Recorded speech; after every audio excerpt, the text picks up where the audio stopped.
In this module, we are going to talk about economic globalization. We learned about it in our previous modules, but here we are going to reinforce this concept. Economic globalization encourages the idea of swift economic flows across the national boundaries, unification and cooperation of global financial markets, cross border trade, no barriers in the flow of international capital. Multinational corporations are significant enough to play their important role regarding economic globalization. European Union is one of the best and success story regarding sustaining the regional economies through this economic globalization process. Tax system. Some countries adjusted their corporate tax system in order to attract foreign direct investment. And there they believed should be less protectionism. That means reduced import tariffs, quotas, domestic subsidies, and other trade regulations. Positive impact of economic globalization. More efficient global markets. When we say more efficient global markets, it means less input, more output. International allocation of labor and capital.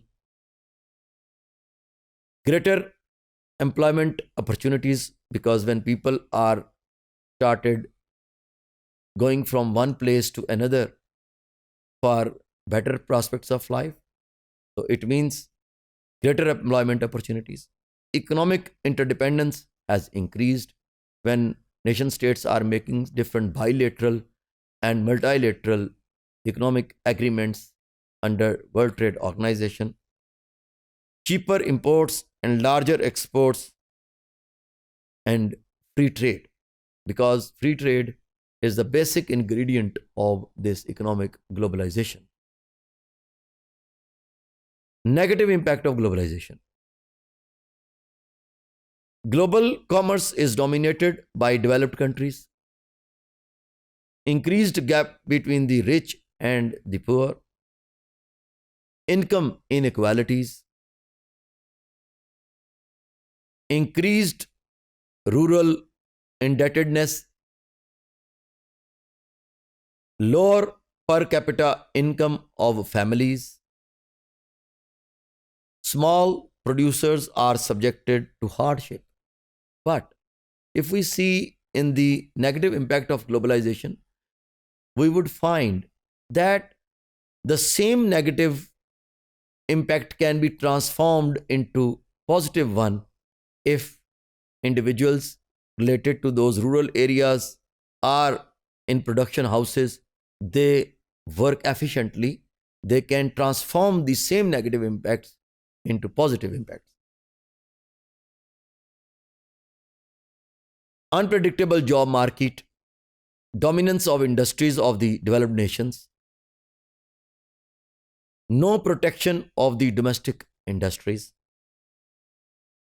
wealth is not equally distributed, increased prices of commodities of daily use.